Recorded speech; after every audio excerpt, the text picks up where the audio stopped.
Baik, Assalamualaikum warahmatullahi wabarakatuh. Salam sejahtera bagi kita semua. Baik, untuk pertemuan kali ini kita akan membahas mengenai pengendalian. Ya, seperti yang kita ketahui bahwa pengendalian ini merupakan aktivitas krusial terakhir dalam pengimplementasian rencana atau strategi perusahaan.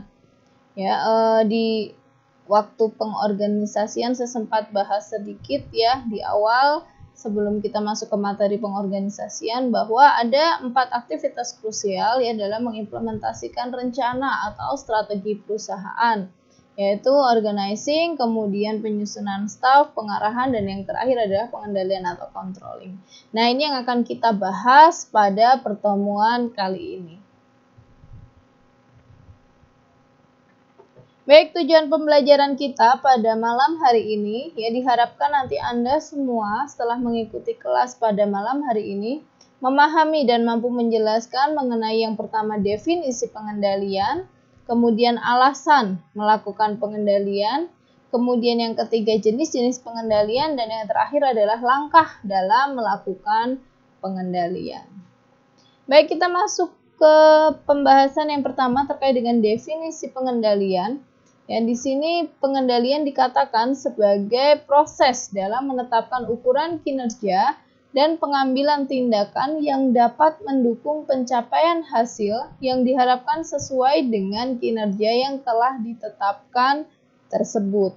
Atau pada definisi kedua, ya menurut Stoner, pengendalian merupakan proses untuk memastikan bahwa segala aktivitas yang terlaksana sesuai dengan apa yang telah direncanakan.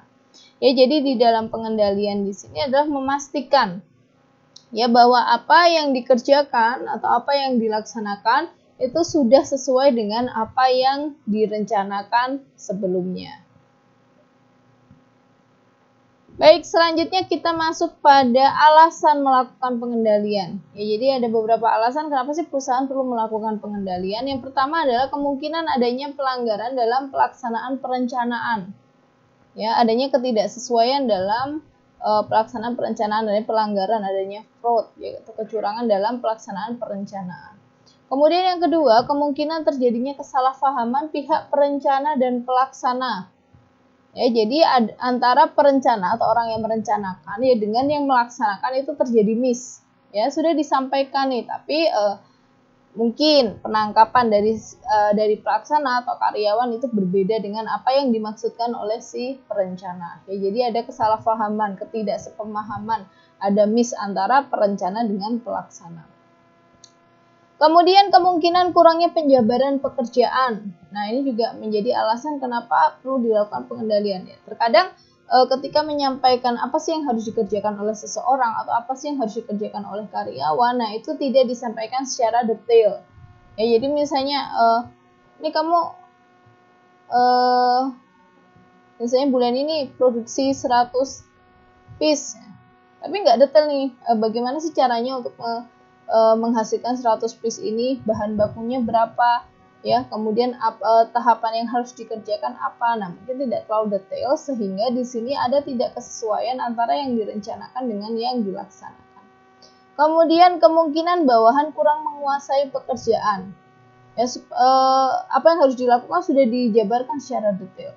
Tapi di sini karena memang karyawannya tidak menguasai apa yang harus dilakukan, ya, sehingga perlu dilakukan pengawasan atau kontrol sudah sesuai atau belum ya dengan yang diharapkan oleh perusahaan. Kemudian kita masuk pada tujuan pengendalian atau pengawasan. Nah, di sini tujuan dari dilakukannya pengendalian atau pengawasan adalah mencegah adanya penyimpangan atau setidaknya memperkecil kesalahan yang mungkin akan terjadi sehingga sasaran yang telah ditetapkan sebelumnya dapat tercapai dengan baik. Ya, jadi apa sih tujuan pengawasan atau pengendalian? Ini mencegah, memperkecil, mereduksi, minimalisir ya kemungkinan adanya penyimpangan, kemungkinan adanya fraud, kemungkinan adanya kesalahan yang mungkin akan terjadi dalam proses pelaksanaan rencana. Selanjutnya kita masuk pada mekanisme pengendalian. Nah, mekanisme pengendalian ini bersamaan dengan tahapan ya dalam proses pengendalian. Yang pertama adalah penetapan standar kegiatan. Ya, jadi ditentukan dulu nih standar kegiatannya, ditentukan dulu SOP-nya, ditentukan dulu aturan-aturannya. Ya. Kemudian naik ke penyusunan umpan balik atau feedback. Ini penyusunan atau ini dasarnya adalah apa sih yang sudah dilakukan oleh tim pelaksana, apa sih yang sudah dilakukan oleh pelaksana, apa sih yang sudah dilakukan oleh karyawan atau pegawai. Ya, disusun. Selanjutnya dibandingkan antara kegiatan ya yang sudah terjadi dengan standar yang sudah ditetapkan sebelumnya. Nah, kemudian setelah dibandingkan, tahapan yang berikutnya adalah mengukur penyimpangan. Ya, seberapa besar penyimpangan yang terjadi, seberapa besar ketidaksesuaian yang terjadi antara pelaksanaan dengan rencana yang sudah ditetapkan sebelumnya. Nah, kemudian tahap terakhir adalah melakukan tindakan korektif atau tindakan perbaikan jika diperlukan. Ya, kalau misalnya penyimpangannya terlalu tinggi atau terlalu jauh ya, nah kemudian dibutuhkan perbaikan atau tindakan korektif. Nah, ini akan diambil pada tahap terakhir, yaitu melakukan tindakan perbaikan jika memang diperlukan. Selanjutnya kita masuk pada jenis-jenis pengendalian. Nah, ini untuk jenis pengendalian dilihat dari 3 aspek. Yang pertama ada aspek waktu, kemudian yang kedua aspek objek, yang ketiga aspek subjek. Baik, kita masuk ke yang pertama yaitu pengendalian atas dasar aspek waktu. Nah, pengendalian atas dasar aspek waktu ini diklasifikasikan menjadi 2. Yang pertama adalah pengendalian preventif, yaitu pengendalian yang dilakukan sebelum atau pada saat proses pekerjaan sedang berjalan. Ya, jadi pengendalian preventif ini adalah pengendalian yang dilakukan sebelum aktivitas atau rencana ini dilaksanakan. Ya, misalnya dengan membuat SOP, ya, atau membuat ketentuan atau aturan, atau melakukan pemisahan fungsi. Ya, fungsi-fungsi yang ada di perusahaan itu dipisah-pisah. Ya, tidak dipegang oleh satu orang. Nah, itu salah satu contoh pengendalian preventif. Kemudian ada pengendalian represif, yaitu pengendalian yang dilakukan setelah pekerjaan selesai. Ya, jadi pekerjaan diselesaikan dulu. Nah, kemudian di akhir setelah pekerjaan semua beres baru dilakukan kontrol atau pengendalian. Ya, sudah sesuai atau belum. Ya, kemudian jika terjadi kesalahan seberapa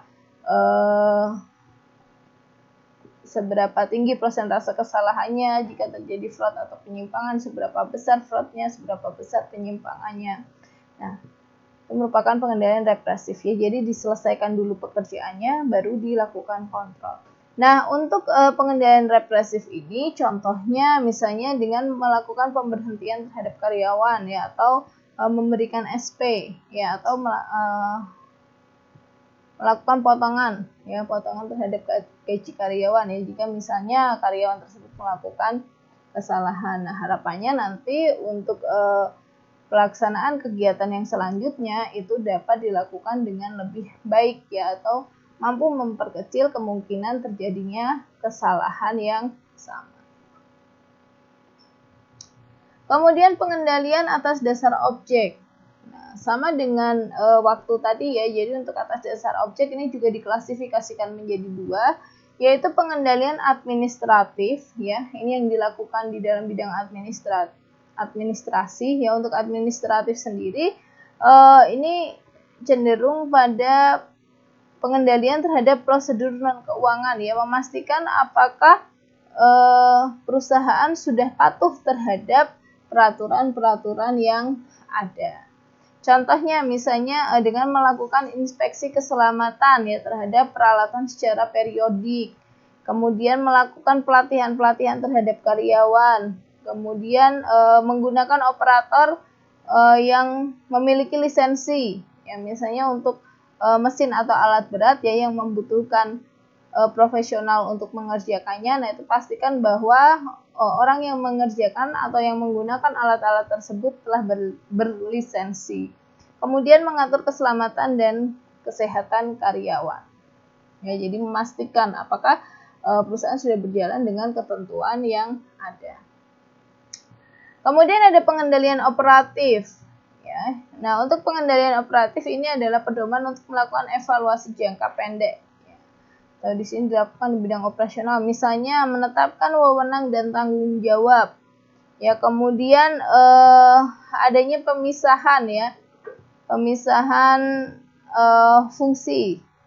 Ya, kayak misalnya kepala gudangnya tidak memegang administrasi. Ya, kalau misalnya seseorang tersebut dia kepala gudang yang memegang administrasi untuk keluar masuknya barang. Nah, ini kemungkinan adanya fraud semakin besar.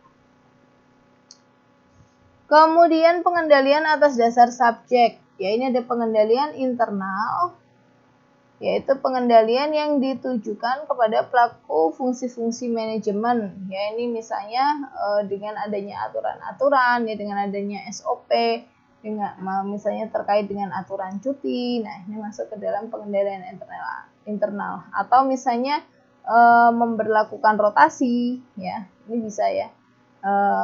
Contoh pengendalian internal. Kemudian untuk pengendalian eksternal yang ditujukan kepada pelaku di luar fungsi-fungsi manajemen. Selanjutnya kita masuk pada unsur pengendalian. Nah, untuk unsur pengendalian sendiri di sini ada 4 ya. Yang pertama adalah detektor atau sensor. Ini mengukur apa yang sesungguhnya terjadi dalam proses yang sedang dikendalikan.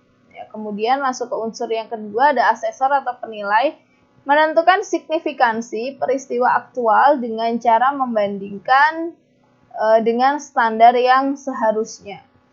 Kemudian yang ketiga efektor atau pengubah, ini mengubah perilaku jika asesor mengindikasikan kebutuhan untuk melakukan hal tersebut.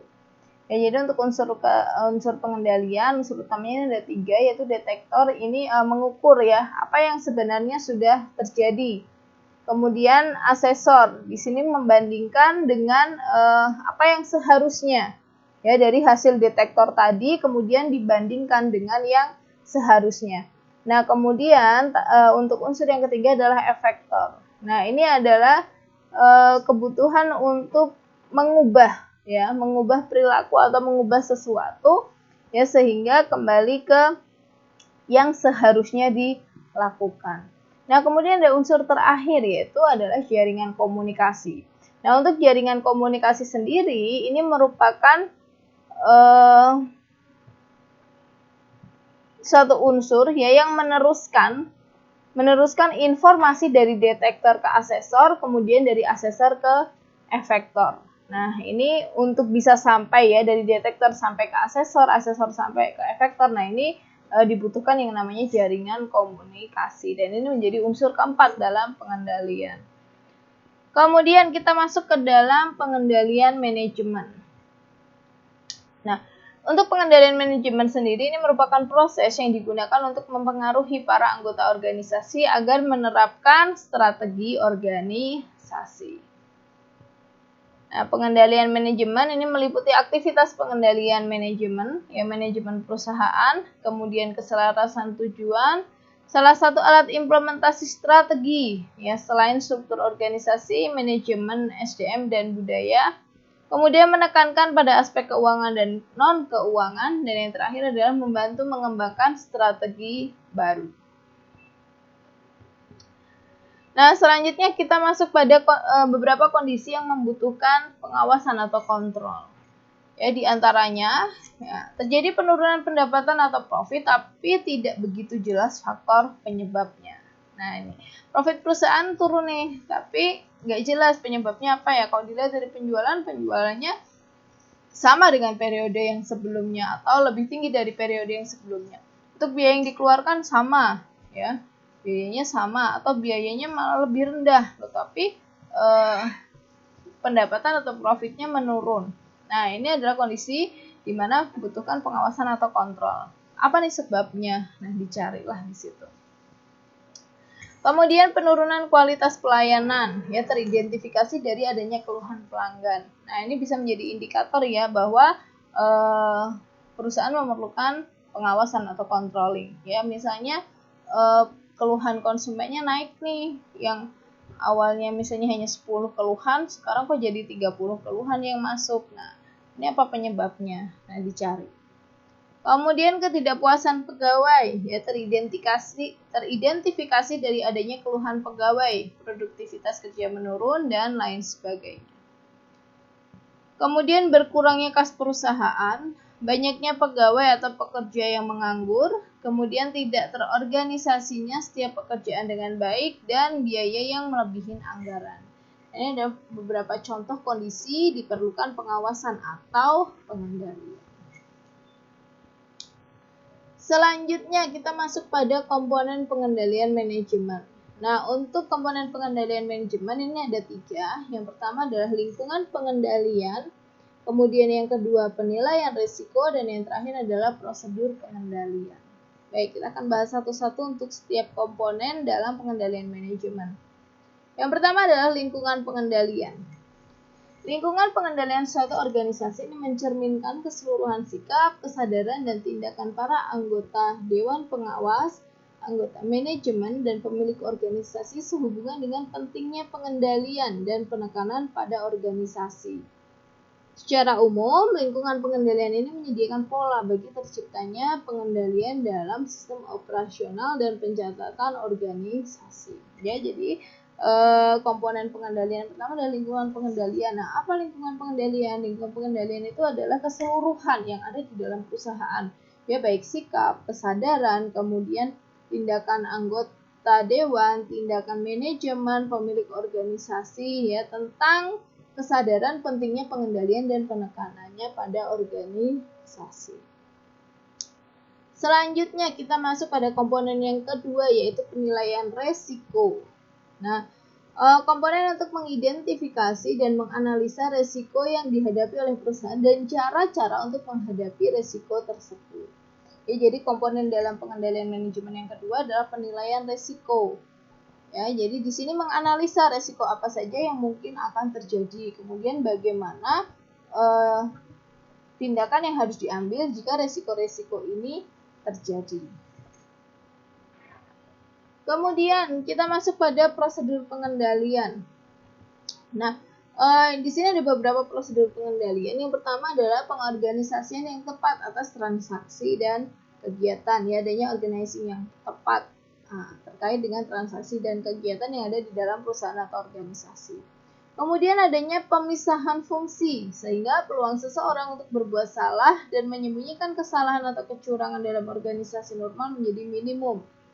Ya, misalnya memisahkan fungsi yang membedakan tanggung jawab untuk mengotorisasi, mencatat, menyimpan pada orang yang berbeda. Ya, jadi prosedur pengendalian yang kedua adalah adanya pemisahan fungsi. Ya, misalnya nih di perusahaan umumnya kan bagian kasir sendiri, ya, yang mengeluarkan kas sendiri, kemudian nanti bagian pembukuannya juga sendiri. Ya, kemudian nanti yang mengotorisasi juga sendiri. Ya, jadi misalnya bagian kasir ini mengeluarkan kas, kemudian nanti yang akan mencatat adalah bagian pembukuan. Nanti yang akan mengotorisasi misalnya kepala keuangannya. Nah, kalau misalnya fungsi-fungsi tersebut hanya dipegang oleh satu orang, nah kemungkinan munculnya fraud itu akan lebih besar. Ya, karena bisa saja orang tersebut misalnya dia mengeluarkan kas nih, kemudian dia catat aja misalnya sebagai biaya bahan bakar. Nah, ya kan, kemudian dia otorisasi sendiri untuk transaksi tersebut. Ya, jadi untuk prosedur pengendalian yang kedua adalah adanya pemisahan fungsi. Kemudian dokumen dan catatan dirancang untuk menjamin pencatatan kejadian dan transaksi secara tepat, misalnya dengan penggunaan nomor urut formulir dan pengamanan yang cukup terhadap aset serta catatannya. Nah, ini yang sering juga kita temui, ya, untuk form-form, ya, yang ada di perusahaan itu biasanya ada nomor urutnya. Ya, jadi ketika satu nomor urut hilang, ya, satu form hilang, ya, nah itu pasti loncat nih nomor urutnya. Nah, ini kan bisa langsung dideteksi ini nomor yang loncat kemana nih, ya, untuk transaksi apa, barangnya kemana atau uangnya kemana. Nah, jadi biasanya kalau misalnya untuk yang bernomor seri tadi atau bernomor urut itu ketika ada kesalahan, ya, kesalahan pencatatan atau formnya rusak, itu ada berita acaranya, ya, bahwa form dengan nomor sekian itu rusak, ya, atau tidak dapat digunakan. Kemudian review, ya termasuk pengawasan atas pelaksanaan kegiatan dan atas penilaian terhadap jumlah-jumlah yang tercatat. Seperti misalnya pengecekan ketelitian penulisan, rekonsiliasi, dan pencocokan fisik dengan catatan. Nah, ini kita kenal dengan istilah stock of name. Ya, ngecek barang nih apakah sudah sesuai dengan catatannya nih, jumlah unitnya apakah sudah sesuai dengan pencatatannya. Atau misalnya kita perlu dengan namanya rekonsiliasi. Ya, contohnya rekonsiliasi bank. Nah, ini kan nanti menyesuaikan ya antara kas di perusahaan dengan kas di bank. Nah, ini ada perbedaan nggak? Kalau misalnya ada perbedaan, perbedaannya dari mana? Oh, misalnya biaya banknya di bank sudah tercatat, tapi di pembukuan perusahaan belum tercatat. Nah, sehingga menimbulkan adanya selisih atau perbedaan. Ya. Itu merupakan prosedur pengendalian, ya. Contoh prosedur pengendalian di dalam perusahaan. Baik, untuk materi terkait dengan pengendalian berakhir di komponen pengendalian, ya, dimana dalam komponen pengendalian ini tadi ada 3. Nah, selanjutnya kita masuk pada tugas. Nah, ini seharusnya kuis ya, tapi karena kita terkendala ada kendala teknis pada malam hari ini, jadi ini saya jadikan tugas. Silakan Anda kerjakan bersamaan dengan tugas essay ya untuk materi pengendalian. Nah, untuk tugas essay-nya di sini ada 5 soal, ya silakan Anda kerjakan.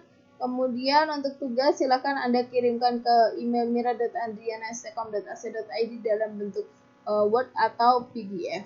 Ya, jangan lupa menuliskan subjek emailnya tugas 10 pengamen. Kemudian pengumpulan tugas maksimal Rabu 6 Oktober 2021.